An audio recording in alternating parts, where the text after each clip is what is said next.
माझं नाव श्री शरद सुधाकर पाटील हिवाळे. मी शिवसेना शाखा प्रमुख आहे. काय कसा प्रचार चालू तुमचा? प्रचार एकदम मस्त चालू आहे. जनतेची आम्हाला खूप साथ आहे. जसं देशात तर निवडणुका चालूच आहे, धनशक्ती विरुद्ध जनशक्ती, तसं जिथं पण तेच चाललं आहे. भाजपने आमच्या पुढे स्ट्रॉंग उमेदवार दिलेले, पैशावाले मातंबर, त्याच्यात काहीचे 2 नंबरचे धंदे. आमचं जे पंचायत समिती उमेदवार आहे समोरचा, तो पण मार्केट कमिटीचा डायरेक्टर आहे.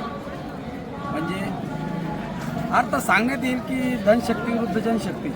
आमची निवडणूक मतदारांच्या आणि आमच्या उमेदवारांनी जे आतापर्यंत ग्रामपंचायतमध्ये राहून जी कामं केली त्याच्या जोरावर आहे. प्रत्येक शेतकऱ्यापर्यंत त्याने गोठा असतील, विहिरी असतील, आपल्या शेवग्याच्या फायली असतील, ज्या ज्या कामं करता येईल ते काम एक ग्रामपंचायत सदस्य म्हणून करण्याचा त्याने आतोनात प्रयत्न केला. त्याच्यावर विश्वास ठेवून शेतकऱ्यांनी किंवा आता मतदार जनता त्यांच्या पाठीशी उभा आहे. आता तुम्ही बघता, काल सभा झाली, चंद्रकांत बावनकुळे साहेब येणार म्हणून सभा झाली. एवढं मोठं स्टेज, एवढं मोठं हेलिपॅड बनवलं, सगळं केलं.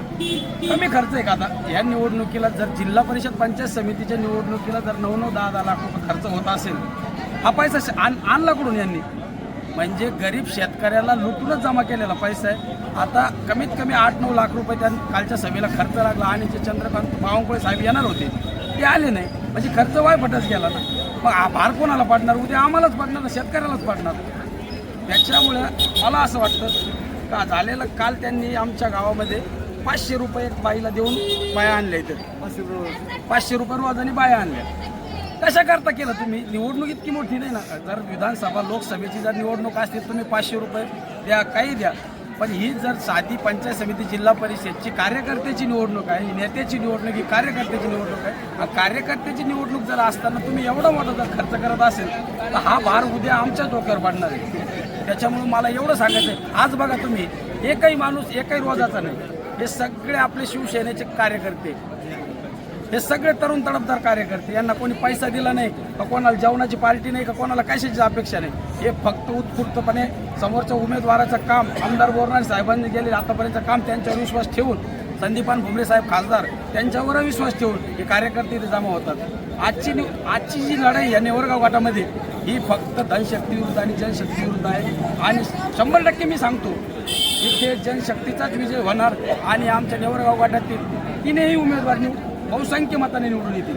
बस, जय हिंद, जय महाराष्ट्र. जनतेला काय आव्हान करणार? जनतेला आम्ही आव्हान करणार की पैशाच्या जोरावर जे भाजपने देशामध्ये जे चालवलेलं आहे, त्यांचं ते षडयंत्र थांबवून काम करणाऱ्या माणसाला, जनतेतल्या माणसाला, जो माणूस कंटिन्यू आपल्या गावात आहे, बाहेरून येऊन रामराम न करण्यापेक्षा आपल्या गावात येऊन लोकांमध्ये राहून जो माणूस दररोज त्यांच्या सुखदुःखाला हाक दिली तर हजर आहे, त्या उमेदवाराला मतदान करा. एवढंच मला जनतेला सांगणं आहे. आपल्यातला माणूस ओळखा, कामाचा माणूस ओळखा. आज ज्यांनी फुकट मतं घेऊन जातील आणि उद्या ते पुन्हा 5 वर्ष आपल्याला सापडणार नाही, अशा माणसाला मतदान करू नका. आपल्या माणसाला मतदान करा, एवढीच अपेक्षा. जय हिंद, जय महाराष्ट्र. नंबर काय चालू? तुमचं नाव सांगा आणि काय सांगणार दादा? माझं नाव माऊली दुसरे, ठिकाणी आपण सम्राट आमदार त्यांच्या माध्यमातून तालुक्यामध्ये खूप असा विकास झालेला आहे. त्यामध्ये रस्ते असेल, पाण्याची व्यवस्था असेल, विकासाचा मुद्दा घेऊनच या ठिकाणी आम्ही राजकारणामध्ये विकास काय यामुळे जिल्हा परिषदवर या ठिकाणी शिवसेनेचाच भोगा फडकणार आणि शिवसेनेचा भोगा फडकल्यानंतर आम्ही शेती अंतर्गत निफाडत रस्ते, त्यानंतर प्रत्येक गावाला शुद्ध पेयजल देण्याचा प्रयत्न करू. त्यानंतर जिल्हा परिषदेचा सर्व बांधकाम करून शैक्षणिक दर्जा या ठिकाणी सुधारण्याचा प्रयत्न करू. मतदारांना काय आव्हान करणार तुम्ही? या ठिकाणी मतदारांना मी एवढंच आव्हान करतो की आपण धनुष्यमाना समोरील बटन लावून प्रचंड बहुमताने या ठिकाणी जिल्हा परिषद आणि पंचायत समितीवर आम्ही ते दोन्ही उमेदवार या ठिकाणी भरघोस मतांनी निवडून द्यावे हेच आव्हान करतो. दोन शब्द जनतेला विकास केला नाही. विकास काय विकास केला तुमच्या एसटीला तिकीट फ्री केलं, तेव्हा धर्मात लोक जाते. लाडक्या बहिणी पैसे चालू केले. काय असं ते नाही सहकार्य केलं. कधी मला अर्धरात्री फोन करा, मुंबई तुमच्या करता. काय नाव तुमचं? प्रभाकर माणिकराव हिवाळे. काही नेते असे करते दुसरे पैसे देऊन काल सगळे लोक होते झालं एकदम मस्त बोलले तुम्ही. ओके झाला सरांनी माझ्यावर विश्वास टाकून मला उमेदवारी दिली ती मी सार्थ करण्याचा प्रयत्न करेन, महिलांना न्याय देण्याचा प्रयत्न करेन. मतदारांनी सगळ्यांनी विचार करून मला योग्य न्याय द्यावा आणि भरघोस मतांनी निवडून द्यावं. धनुष्यबाण ही निशाणी आहे, धनुष्यबाण या निशाणी समोरील बटन दाबून भरघोस मतांनी निवडून द्यावं. आपण निवडून आल्यावर पहिले कोणतं विकासाचं काम करणार? महिलांच्या ज्या महिला घरातूनच काही हे होतं त्यांना असं समोर आणण्याचा प्रयत्न करेन. अजून काय काय करणार शेतकऱ्यांसाठी? महिलांच्या रोजगारासाठी काय पुढाकार करा? जे काही योजना असतील, आता मी तर पहिल्यांदाच त्याच्यामध्ये, पण जे काही योजना असतील त्या शासनाच्या योजना हा प्रत्येकापर्यंत यांच्यापर्यंत आणण्याचा प्रयत्न करेन. काय नाव आपलं? कांता किशोर आपली निशाणी काय? नेवरगाव, धनुष्यबाण, नेवरगाव. नेवरगाव गट. धन्यवाद. अजून कोण आहे उमेदवार? सुरुवातीला तुमचं नाव सांगा. मी सौ रुपाली बद्रीनाथ चव्हाण, काटे पिंपळगाव.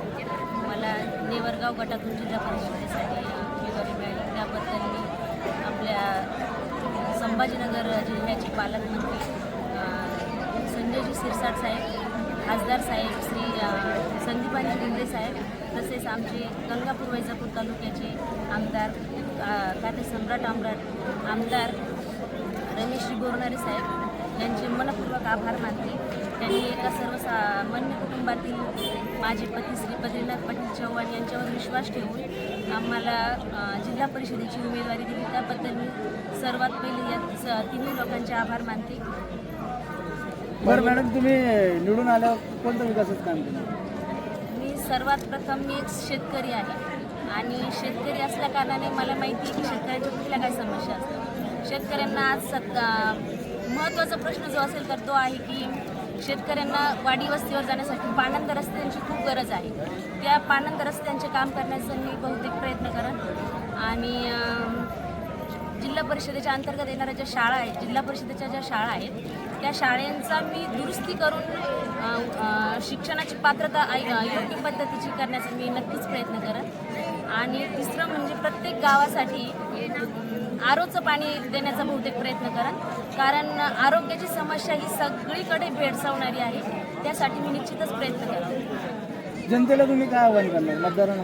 मी जनतेला हेच आव्हान करेन की एक सर्वसाधारण कुटुंबातील उमेदवार तुमच्या समोर आज उभा आहे आणि मी प्रत्येकाला तुमच्या माध्यमातून, आपल्या न्यूज चॅनलच्या माध्यमातून साथ घालते की आपण माझ्यासारख्या एका सर्वसाधारण कुटुंबातील महिलेवर विश्वास ठेवून मला प्रचंड भरघोस मतांनी मीच नव्हे तर माझ्यासोबत असणाऱ्या सौ कांताताई किशोर गायकवाड, नेवरगाव गण आणि राजेश्वर भाऊ कल्याण पाटील हिवाळे, भाईगाव गण या दोघांनाही माझ्या समवेत प्रचंड बहुमताने विजयी करावं, जेणेकरून आम्ही चांगला विकास करण्याचा प्रयत्न करू.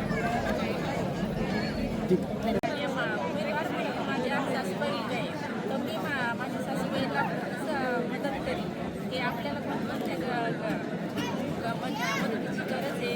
आपल्या महिलांपर्यंत काय काय योजना आपल्याला आणायच्या आहे, त्याच्यामध्ये गरीब कुटुंबांना कसं आणायचं हॅलो हॅलो माईक चेक. आलेल्या सर्व शिवसैनिक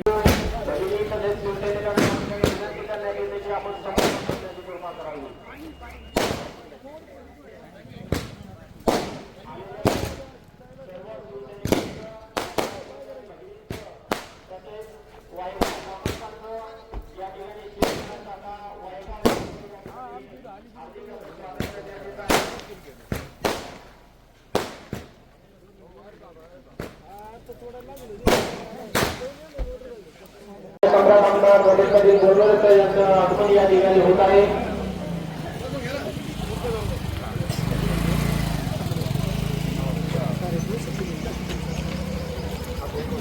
त्याचप्रमाणे वैजापूरून आलेले आदरणीय विक्रम सर यांचं या ठिकाणी नेवरगाव सर्कलच्या वतीने या ठिकाणी स्वागत करण्यात नेवरगाव सर्कलच्या वतीने या ठिकाणी आपलं स्वागत करण्यात येत आहे.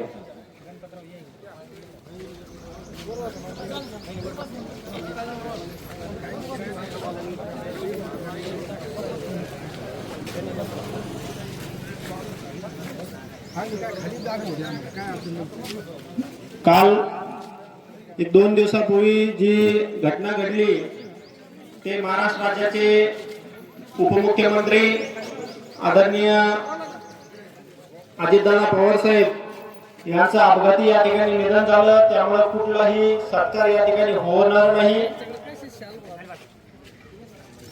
आजूबाजूला उभे असलेले सर्व मंडळी या ठिकाणी विनंती आहे, समोर पुष्कळ जागा आहे, आपण येऊन बसण्याची कृपा करावी. तर या ठिकाणी सर्व जमलेले शिवसैनिकांचे मी मनापासून आभार मानतो. कारण की हे कोणत्याही पैसे आपण ज्याला म्हणतो पैसे गोळा करून आणलेले कोणीही लोक नाही आहे. हे सर्व स्वतःच्या खर्चानं या ठिकाणी आलेले आहेत. कारण की त्यांची असलेली एक श्री महाराष्ट्र राज्याचे उपमुख्यमंत्री एकनाथरावजी शिंदे साहेबांवर त्यांचा विश्वास आहे. आणि त्याचबरोबर आमच्या या जिल्ह्यामध्ये खासदार संदीपानजी भुमरे साहेब, पालकमंत्री संजयजी शिरसाट साहेब आणि आमच्या तालुक्याचे कार्यसम्राट आमदार माननीय रमेशजी बोरनारे सर यांच्या सर्वांचा या गटातील लोकांचा विश्वास आहे. आणि त्यांनी दिलेले हे योग्य उमेदवार आहेत आणि ते या गणातील सर्व लोकांचे सर्वसामान्य लोकांचे काम करणारे नेते मंडळी आहेत, कार्यकर्ते आहेत. त्यामुळे आम्हाला नक्की विश्वास आहे. ज्या सरांनी ज्यांच्यावर विश्वास टाकलाय ते सर्व आम्ही जनता त्यांना मतदान करून हे सिद्ध करून दाखवणार आहोत की योग्य उमेदवार आहेत आणि हेच निवडून येणार आहेत. कारण की हे सर्वसामान्य जनतेतील काम करणारे व्यक्तिमत्व आहेत. 25 लाख रुपये दिले, त्यामध्ये कॉन्ट्रॅक्टर नाही, त्यामध्ये जेवढे पैसे निघाले तेवढे त्या कमिटीच्या ताब्यात त्या ठिकाणी दिले. 1 रुपयाचं कमिशन घेतलं नाही अनिल भाऊ, 1 रुपयाचं कमिशन त्या ठिकाणी घेतलं. 25 लाख रुपये राम मंदिराला त्या ठिकाणी दिले. त्यावेळेस संत शिरोमणी संत महाराजांचं जाता जाता वायगाव पासून तर कानगावचा रस्ता मुख्यमंत्री ग्राम सडक योजनेमध्ये आपण त्या ठिकाणी प्रस्तावित करून केला. आणि म्हणून या ठिकाणी सांगेल तर जर तुम्हाला खऱ्या अर्थाने आमदाराने जर विकास केला असं जर वाटत असेल तर आमदाराने दिलेले तिन्ही उमेदवार निवडून आणण्याची जबाबदारी सुद्धा तुमच्यावरती आहे. मी पहिल्या विकासाच्या कामावर बोलतो. समोरचे लोक सांगतात मला जाणीव आहे का वरखेडचा रस्ता मी अजून थांबवलेला आहे. वरखेड पाटी वरखेड ते वायगाव हा रस्ता सुद्धा प्रस्तावित केलेला आहे आणि म्हणून तो रस्ता सुद्धा लवकरात लवकर मार्गी लावण्याचं काम त्या ठिकाणी हा आमदार या नात्याने मी त्या ठिकाणी पूर्ण करणार आहे. जिल्हा परिषद पंचायत समितीच्या निवडणुका, जिल्हा परिषद मेंबर, पंचायत समितीचा मेंबर हा आमदाराचा अर्धा बोजा त्या ठिकाणी कमी करू शकतो. आणि मी खात्रीने सांगतो तर बद्रीनाथ चव्हाणच्या पत्नीला दीपाली ताईला आपण उमेदवारी दिली. बद्रीनाथ चव्हाण निधी कसा ओढून आणायचं हे सूत्र बद्रीनाथ चव्हाणला त्या ठिकाणी माहिती. पंचायत समितीचे मेंबर असताना कुणीच त्यांना निवडून दिलं. पंचायत समितीचे मेंबर असताना बद्रीनाथ चव्हाणने अक्षरशः कधी मंत्रालयामध्ये, कधी झेडपी मध्ये, कधी पंचायत समितीमध्ये जिथून जिथून जो निधी येईल ते काम त्या ठिकाणी बद्रीनाथ चव्हाण त्या ठिकाणी केलं. आणि म्हणून पहिला सीट निघालं. मला वाटलं ती जागा आपण त्यांना दिली पाहिजे. जिल्हा परिषद पंचायत समितीच्या निवडणुकीच्या प्रचाराच्या निमित्ताने नेवरगाव गटामधून आमच्या दीपालीताई बद्रीनाथ चव्हाण यांना शिवसेना पक्षाकडून त्या ठिकाणी आम्ही उमेदवारी दिलेली आहे. या वायगाव गणामधून राजेश्वर म्हणजे राजू पाटील हिवाळे यांना आम्ही त्या ठिकाणी उमेदवारी दिलेली आहे. आणि नेवरगाव पंचायत समिती गणामधून कांताताई गायकवाड यांना त्या ठिकाणी आपण उमेदवारी दिलेली आहे. या तिघांच्याही प्रचाराच्या निमित्ताने वायगावला या ठिकाणी आपले विचार मांडण्यासाठी, मार्गदर्शन करण्यासाठी आणि या तिघांना मतदान का करावं हे समजून सांगण्यासाठी लोकप्रतिनिधी या नात्याने वायगावमध्ये या ठिकाणी आम्ही सभा घेतली. मी फक्त एवढीच विनंती करील का हे तिन्ही माणसं कामाचे माणसं आहे. हे तिन्ही माणसं कामाचे माणसं आहे. यांना आपण जर निवडून जर दिलं तर यांचा जामीन आमदार या नात्याने मी त्या ठिकाणी घेण्यासाठी आलेलो आहे. मी विकासावर चर्चा केली. प्रत्येक गावामध्ये जेवढा विकास झाला त्यावर चर्चा केली, प्रस्तावित कामावरती चर्चा त्या ठिकाणी केली आणि विकासावरती जर निवडणूक जर झाली तर मला 100% खात्री आहे का हे तिन्ही उमेदवार जास्तीत जास्त मताने या नेवरगाव गटामधून त्या ठिकाणी निवडून येतील अशी मला त्या ठिकाणी खात्री आहे. काल अतुल सावे यांची सभा झाली. बीजेपीचे लोकप्रतिनिधी यांनी 53 गावात प्रश्नचिन्ह उपस्थित करत गंगापूरमध्ये वर्ग करण्याची मागणी केलेली आहे. शेवटी आमदार कोणताही असो, मी असू द्या, गंगापूरचे आमदार असू द्या, हे काही आमच्या हातात नाहीये. परंतु मी सांगेल का अगोदर आपण आपल्याकडं पाहिलं पाहिजे आणि नंतर 53 गाव वर्ग करायचे का नाही हा निर्णय तुम्ही घेतला पाहिजे. आज गंगापूर तालुक्याचे 53 गावचे सर्व जनता, सर्व मतदार, मी दुसरी टर्म मध्ये काम करत असताना माझ्यावरती आमदार या नात्याने अत्यंत खुश आहे आणि म्हणून वर्ग करणार नाही, होईल जाईल हे मला माहीत नाही. परंतु या 53 गावामध्ये मी जसा 5 वर्षे विकास केला तसा आणखी येणाऱ्या 4 वर्षाच्या काळामध्ये मी आमदार या नात्याने विकास करील. वर्ग भानगडी नंतरचा विषय, ते काय आमच्या हातात नाही. दिनेश परदेशी यांनी सभेमध्ये म्हटलं की शिवसेनेच्या रक्तमती गद्दारी त्यांनी एबी फॉर्म दिलेले होते. सुरुवातीला इथं नेवरगाव गटासाठी बीजेपीसाठी जागा सुटलेली होती. आता वैजापूरचं काय झालं म्हणून सांगू का? सवंदगाव सर्कल आमच्यासाठी सुटलं, शिवसेनेसाठी, आणि सवंदगाव सर्कलमध्ये 27 तारखेलाच त्यांनी पुरस्कृत उमेदवार जाहीर करून टाकला. मग त्यांनी पाहायचं ते सुद्धा, आम्हाला आमच्याकडे बोट दाखवण्याची काही गरज नाही. मी तर अक्षरशः हे नेवरगाव सर्कल, मी अक्षरशः सिल्लेगाव सर्कल सोडून दिलं. सिल्लेगाव सर्कलमध्ये एबी फॉर्म दोघांकडे दिले होते, शिवसेनेचा होता, भाजपचा होता. मी उलट माझ्या उमेदवाराला सांगितलं का बाबा एक पाऊल मागं येऊ, आणि म्हणून आपण सिल्लेगाव सरकारचा एबी फॉर्म जो जिल्हा परिषदला आपण दिला होता तो परत करण्याचं काम त्या ठिकाणी केलं. परंतु त्यांनी मोठ्या भावासारखा आम्हाला वागणूक दिली नाही. धन्यवाद. या निवडणुकीच्या प्रचाराच्या निमित्ताने या ठिकाणी आपले तालुका प्रमुख अनिल भाऊ चव्हाण,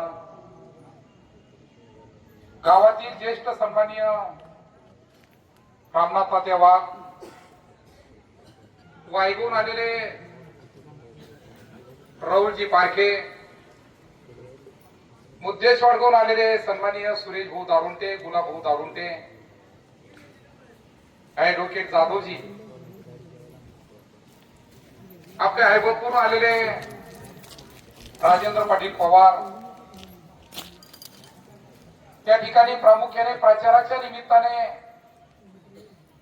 ज्यांनी सूत्रसंचालन केले असे आमचे मित्र भारत भाऊ, आपल्या सर्वांचे ज्येष्ठ कारभारी मामा ढगे पाटील, शाखा प्रमुख ईश्वर, दिलीप भाऊ वाघ, रमेश भाऊ निश्चित, या ठिकाणी प्रामुख्याने गावातील सर्व आजी